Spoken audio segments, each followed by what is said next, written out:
विधानसभा उपचुनाव में भाजपा प्रत्याशी के समर्थन में सीएम योगी आदित्यनाथ रामपुर पहुंचे और जनसभा को संबोधित किया। वहीं जनपद रामपुर में मुख्यमंत्री योगी आदित्यनाथ ने रामपुर में भाजपा पार्टी के प्रत्याशी आकाश सक्सेना के समर्थन में चुनावी सभा को संबोधित करते हुए सपा पर जमकर हमला बोला। सीएम योगी ने कहा कि बार बार के चुनाव से मुक्ति पाइए, भाजपा को जिताइए। रामपुर में हो रहे उपचुनाव को लेकर सपा और भाजपा दोनों दलों ने पूरा जोर लगा दिया। वहीं आपको बता दें, दोनों दलों के नेता अपनी अपनी जीत के दावे कर रहे हैं। वहीं आपको बता दें, अखिलेश यादव ने पार्टी प्रत्याशी के पक्ष में जनसभा को संबोधित करते हुए भाजपा पर जमकर हमला बोला था। साथ ही आपको बता दें, प्रदेश के दोनों मुख्यमंत्रियों को ऑफर दिया था कि 100 विधायक लाओ और मुख्यमंत्री बन जाओ। इसी कड़ी में आज प्रदेश के मुख्यमंत्री योगी आदित्यनाथ ने रामपुर में पार्टी प्रत्याशी आकाश सक्सेना के समर्थन में चुनावी सभा को संबोधित करते हुए सपा पर जमकर हमला बोला। सीएम योगी ने कहा कि बार बार के चुनाव से मुक्ति पाइए, भाजपा को जिताइए। वहीं आइए अब सुनते हैं प्रदेश के मुख्यमंत्री योगी आदित्यनाथ और क्या कह रहे हैं। कोई सोचता था कि एक एक व्यक्ति को, गरीब को आवास की सुविधा का लाभ मिलेगा। आज वे सभी सुविधाएं उपलब्ध करवाई जा रही हैं, बिना भेदभाव के उपलब्ध करवाई जा रही हैं। और इसीलिए आज मैं आपके पास आया हूं आपसे आह्वान करने के लिए। आकाश सक्सेना एक जुझारू कार्यकर्ता के रूप में भारतीय जनता पार्टी के लिए कार्य किया है। अन्याय के खिलाफ लड़ाई लड़ा है, अत्याचार के खिलाफ लड़ाई लड़ा है। यहां पर गरीबों के लिए, दलितों पर, कमजोर लोगों पर, किसी भी जाति मजहब का रहने वाला कोई भी पीड़ित रहा हो, आकाश सक्सेना सदैव उनके साथ खड़े होकर के उस लड़ाई को लड़ने का काम किया है। और एक सच्चे नागरिक का यही दायित्व होना चाहिए। अगर अन्याय कहीं हो रहा है, उस अन्याय के खिलाफ आवाज उठाना। और भाइयों बहनों, उस आवाज को उठाने के लिए से आकाश सक्सेना लगातार काम करते रहे हैं।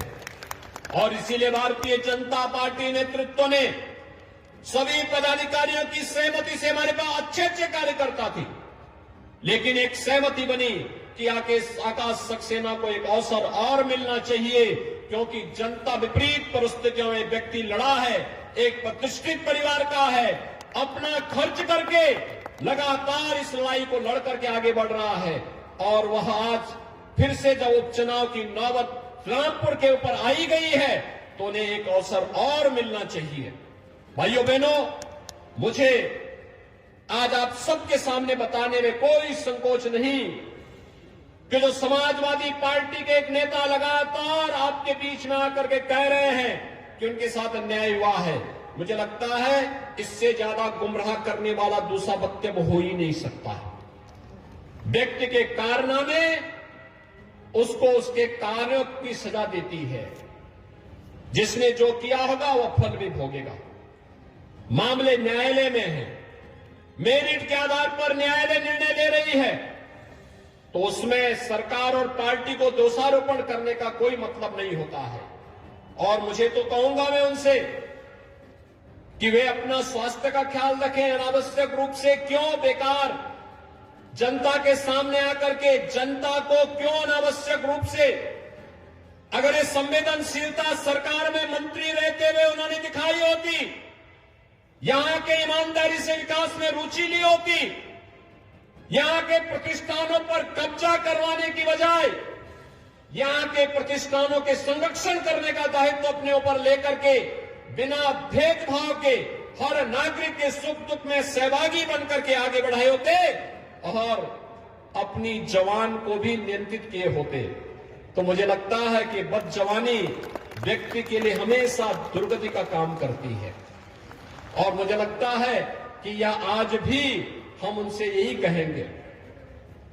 किस किस प्रकार के वक्तव्य निकाले जाते हैं, कभी बहन बेटियों के लिए, कभी संवैधानिक संस्थाओं के लिए, कभी प्रशासन के लिए। और ये तो समाजवादी पार्टी की हमेशा से नियत रही है। जब वो चुनाव हारती है तो पहले इलेक्शन कमीशन को दोषी ठहराती है, फिर वह ईवीएम को दोषी ठहराती है, फिर प्रशासन को दोषी ठहराती है और फिर पुलिस कर्मियों को दोषी ठहराती है, लेकिन अपने कारनामों को कभी वे लोग दोषी नहीं ठहराते हैं। भाइयों बहनों, अगर अपने कारनामों को ये लोग दोषी ठहरा करके जनता के सामने माफी मांगते, हो सकता जनता जनार्दन उन पर रहम करती।